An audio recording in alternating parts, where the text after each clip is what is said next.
Assalamualaikum warahmatullahi wabarakatuh. Gimana kabarnya anak-anak? Mudah-mudahan kalian dalam keadaan sehat walafiat dan kalian tetap menjaga prokes kesehatan. Dan jangan lupa kalian tetap semangat dan gembira. Untuk materi hari ini, Bapak akan menjelaskan tentang pengolahan tabel menggunakan Excel. Seperti kita ketahui bahwa Excel ini adalah program pengolahan angka. Kalian pasti ingat ya, program Excel ini begitu kalian masuk aplikasi bentuknya kotak-kotak ya.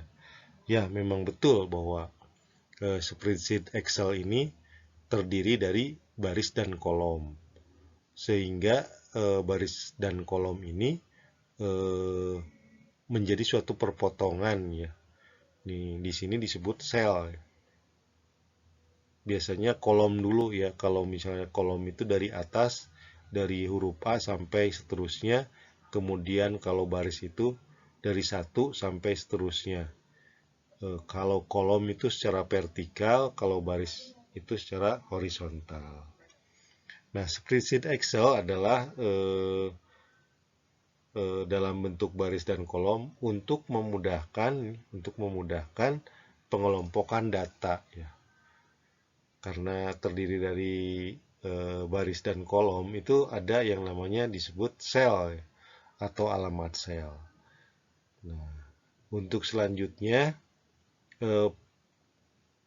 bagaimana sih cara untuk menjumlahkan atau mengalihkan atau perhitungan-perhitungan di dalam Excel? Ya, kita membuat rumus di dalam formula ya, ada yang disebut dengan formula bar. Nah, di situ formula bar tersebut bisa dilakukan dengan kalian membuat rumus ya. Setelah kalian misalnya menandai sel-sel yang akan dijumlahkan atau sel-sel yang akan digunakan baik berupa fungsi maupun penjumlahan secara matematik biasa.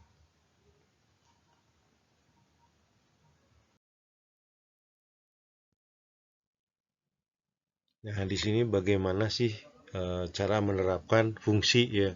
Di sini juga ada yang namanya fungsi ya. Biasanya fungsi ini diketikkan oleh kita ataupun ada ya di dalam menu tersebut untuk fungsi-fungsi tersebut ya. Di sini fungsi matematik trigonometri pada Microsoft Excel menurut fungsi subtotal untuk menghitung nilai subtotal sebuah daftar atau database. Biasanya ini digunakan untuk sel-sel atau sel-selnya di apa? Diperhitungkan ya. Biasanya ada beberapa sel ya, ada beberapa sel misalnya yang akan dijumlahkan ataupun beberapa sel yang ingin dicari ya dijumlahkan, kemudian bisa juga untuk mencari rata-rata. Nah, di sini Bapak ingin menjelaskan tentang fungsi ya, fungsi-fungsi yang biasa digunakan. Kalau Bapak biasanya kalau menggunakan fungsi ini biasanya fungsi average ya, untuk mencari atau menghitung nilai rata-rata. Contohnya misalnya Bapak mencari nilai rata-rata kalian ya, nilai-nilai harian rata-rata kalian. Kan banyak ya nilai rata-rata nilai-nilai harian kalian. Kemudian Bapak rata-ratakan, biasanya Bapak menggunakan average. Kemudian Bapak max ya, fungsi max. Max ini biasanya dari maksimum ya. Ini untuk mencari nilai terbesar atau tertinggi.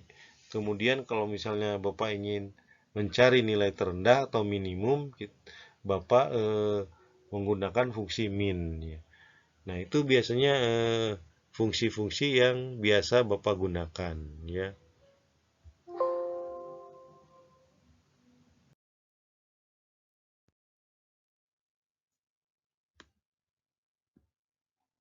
Nah, kemudian lihat juga fungsi-fungsi yang lainnya yang biasa kalau di sini ada terdapat ya fungsi-fungsi yang lainnya, tapi Bapak sering menggunakan yaitu fungsi sum ya. Biasanya fungsi sum ini atau di ini kan yaitu summary ya, dari summary digunakan untuk mendapatkan nilai penjumlahan ya. Biasanya sel-sel yang akan dijumlahkan bisa menggunakan summary seperti itu. Jadi fungsi-fungsi ini berguna juga dalam perhitungan yaitu di dalam Microsoft Excel atau program pengolahan angka. Pak, ini kadang-kadang pengolahan angka ini kan beda-beda ya, ada program Excel ataupun yang lainnya. Pada prinsipnya rumus ini bisa digunakan dengan pengolahan angka yang lain. Jadi seperti itu ya. Kalau misalnya ini punya laptop, kalian bisa mencobanya ya. Ini biasanya perhitungan-perhitungan yang sederhana ya, mungkin ada yang lebih rumit lagi. Nah, untuk materi hari ini Bapak cukupkan sekian. Kalian harus banyak baca ya, harus banyak baca, kalau bisa ya berpraktek, tapi ini harus dipraktekkan sih yang namanya komputer itu. Tapi kalian banyak baca aja, banyak literasi, sehingga kalian banyak pengetahuannya, terutama tentang program Microsoft Excel. Hari ini sekian aja dari Bapak. Assalamualaikum warahmatullahi wabarakatuh.